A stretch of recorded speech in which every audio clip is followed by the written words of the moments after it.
ఒక భార్యాభర్త ఉంటాడు. భర్త ఆఫీస్ నుంచి వచ్చిన దగ్గర నుంచి కూడా భార్య ఒకటే అరుస్తూ, గోల గోల చేస్తూ వాళ్ళకి ముగ్గురు పిల్లలు. చివరికి మావయ్య దగ్గరికి వెళ్లి, మావయ్య గారి దగ్గరికి వెళ్లి, "మావయ్య గారు మీ కొడుకుతో ఇంక నేను వేగలేను. నేను వెళ్ళిపోతాను సాయంత్రం పూట" అని చెప్పేసి ఉదయం చెప్పేస్తుంది. భర్త ఆఫీస్ నుంచి వచ్చేసరికి ఆళ్ళ ముగ్గురు పిల్లల్ని అలాగే బ్యాగ్ సర్దేసుకొని వచ్చి, "మావయ్య గారు నేను వెళ్ళిపోతున్నాను. ఇంక ఉండలేనంటే" "అమ్మ ఒక్క నిమిషం ఆగమ్మా. నేను పేపర్‌లో చదివాను. ఒక రిసర్చ్‌లో తేలిందంట. ఇదిగో ఈ టానిక్ తాగితే మీ కుటుంబం అంతా కూడా ప్రశాంతంగా ఉంటుంది. పిల్లలు, మీరు" అని చెప్తే, "అవునా మామయ్య గారు, సరే ఇదొక్కసారి ట్రై చేస్తా" అని చెప్పేసి ఆ టానిక్ తీసుకొని ఒక మూత నోట్లో పోసుకుంటుంది. "అమ్మ మింగమాకు."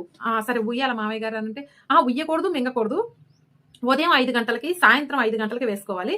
4 గంటల దాకా అవి నోట్లోనే ఉండాలమ్మా. మింగకూడదు, ఉయ్యకూడదు, అలానే ఉండాలి" అని చెప్తే, "సరే మామయ్య గారు" అని చెప్పేసి ఉదయం టానిక్ తాగేసి భర్తను లేపుతుంది. కాఫీ ఇస్తుంది. "హ్మ్. హ్మ్. హ్మ్. హ్మ్." అని సైగ చేస్తూ ఉంటుంది. టిఫిన్ పెడుతుంది. అక్కడ పెట్టటని "హ్మ్. హ్మ్." అని చెప్తుంది. సాయంత్రం ఇంటి నుంచి వచ్చేపటికల్లా ఏమో టానిక్ నోట్లో వేసుకొని ఉంటుంది. ఇక ఎక్కడా గొడవలు లేవండి. ప్రశాంతంగా ఉంది ఇళ్ళలు. ఆ ఇల్లంతా కూడా సాయంత్రం భోజనానికి ముందుగా ఆఫీస్ నుంచి వచ్చిన తర్వాత అతనికేం తోచక పిల్లలకి హోంవర్క్ చేయించడం. పిల్లలు కూడా ఏంటి ఇల్లు మా అమ్మ, మా నాన్న ఎప్పుడు గొడవ పడేవాళ్ళు. ఇంత ప్రశాంతంగా ఉంది ఇల్లు అనుకుంటూ వీళ్ళు ఆనందంగా ఉండటం.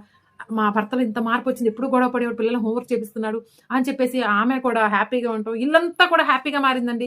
తర్వాత మామయ్య గారి దగ్గరికి వెళ్లి టానిక్ బాగా పనిచేసింది. బావుందండి. నేను తాగుతుంటే పిల్లల్లో హస్బెండ్‌లో మార్పొచ్చింది అని చెప్తే, పిచ్చిదానా ఈ టానిక్ ఎక్కడి నుంచో తేలేదు. నేను కోకో కోలా పోసిచ్చాను. నువ్వు నోటికి తాళం వేస్తే ఇల్లంతా ప్రశాంతంగా ఉంటుంది. మాట్లాడండి. అలా అని నోరు మూసుకొని ఉండమంటలేదు. మీకు అన్యోన్యత కలిగేటటువంటి మాటలు మాట్లాడండి. అవతల వాళ్ళు క్రోధాన్ని తెచ్చేటటువంటి, అవతల వాళ్ళ కోపాన్ని తెచ్చేటట్టు మాట్లాడకూడదు. ఎప్పుడు కూడా భర్తను గౌరవించాలి. భర్త మాట్లాడేటప్పుడు వినాలి.